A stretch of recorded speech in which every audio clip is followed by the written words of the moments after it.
Hello everybody and welcome to this showcase video for this Rumbleslam ring that I made and I just finished today, and I call it the Pit.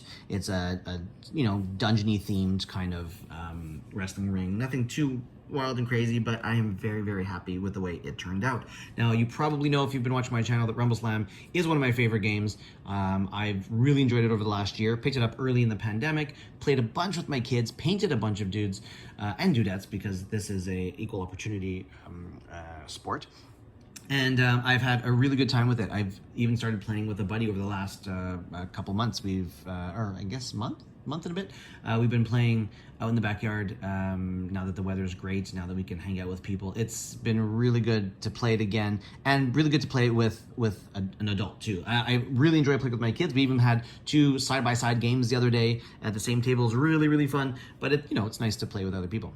Anyway, so Rumbleslam, great game, and last year I had the idea to make some homemade rings. Now you can get neoprene mats. The starter comes with a clean version.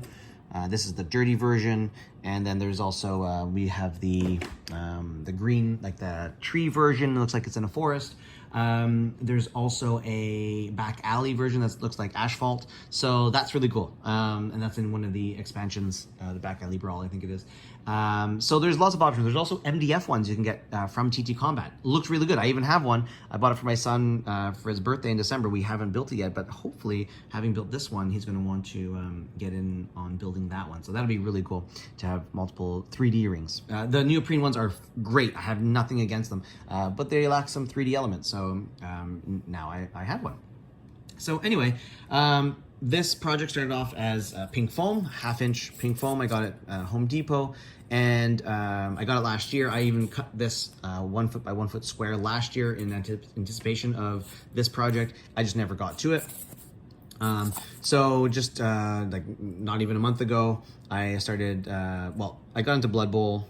I want to make a pitch for that, yada, not important. So I took out this square and I just started measuring, cutting, and here we are. So I measured out 25 millimeter squares, like a grid. It has to be a 10 by 10 grid. And I just started carving with a pencil when I was measuring with a ruler, and it's just started off with a nice easy score, and then deeper and deeper, and eventually you've got these gouges, and it looks great. Now there are a number of tutorials online about how to do like do-it-yourself D&D terrain, dungeon tile, stuff like that. I think Black Magic Craft has a good one, and I learned a lot of things for that. From that video, or multiple videos, including like texturing with tin foil. You can see the texture there, like boom, and eventually you get various texture. That works really well. And then to paint, so yeah, once I measured, engraved the squares, I did a lot of cracks and stuff. You can see the cracks and gouges just to make it look used and worn. This is not the kind of wrestling ring that you want to be bouncing on because it is made of stone. Maybe there could be like a cool rule that every time you are knocked down, or I don't know, when you hit the mat, you're gonna take a damage. That would be cool like extra little rules.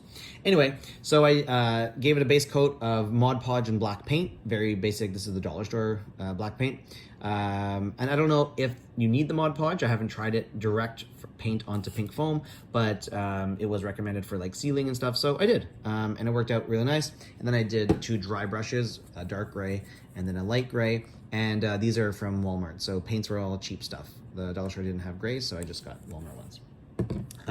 So yeah, painted up the base, and that actually sat around for maybe a couple weeks waiting for the rest. Now I had these pillars for a long time too. The pillars are Reaper, and they're just plastic pillars. I don't know if they're supposed to be this way or this way. There's a little cover that goes in there, but I think maybe it goes like this, and you get your own little topper, because I think they do sell separate toppers. I went with a 20 by 20 square MDF little base that I use for basing for my 10 millimeter Napoleonics, but I scratched it up, roughed up the edges, made it look like the rest of it, all roughed up and old, and I think it worked really well. And once attached and painted, I think it looks I think it looks good. I think it just fits in, and I think the whole paint scheme, it just works together. So very happy with the overall look. Now the fun part was the chains, of course. So I don't have a pin vise, so I had to poke some holes. I just hammered this nail in a few times on 2 different sides to poke little holes. I went to Michael's and I got 2 things. I got the chain, which I'll talk about in a sec, and these eye pins. These eye pins are for jewelry making. I use the 1-inch ones. You can use any size because you're going to, I just clipped off the little edge, so, you know, at some length there, depending on how big the hole that I made was. And then I just Gorilla glued that into the hole, just sticking out. So they're sticking out about like that much. And these kind of look like, you know, when you see like barbed wire or like wire fencing or something, they have big versions of these. Anyway, stuck those in, so I had 4 pillars that were all painted up and had these little eye pins sticking out. And then I took the chain, and the chain is iron color. They do have different colors, like different shades of silver, very bright ones. And at first I couldn't find a dark one like this, and I was kind of wary because I didn't want a shiny chain. This is perfect. It's nice and dark, and yeah, so I just stretch it out. And this was probably the most time consuming. Carving it out. Carving out the base was a little, you know, wasn't bad, but it did take some time and some thought to make it, you know, random. You have to think to make it random, which is crazy.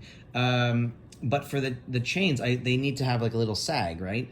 So it was just about like putting one side in and measuring, and some of them were a little short, some of them were a little long. So I used I don't have my pliers. I know I have jewelry pliers somewhere, but I can't find them. Years ago, I did some chainmail linking with little jump rings, which was really fun. I love the way it turned out, but I couldn't find those. So I used tweezers, and it worked fine. So what you do is you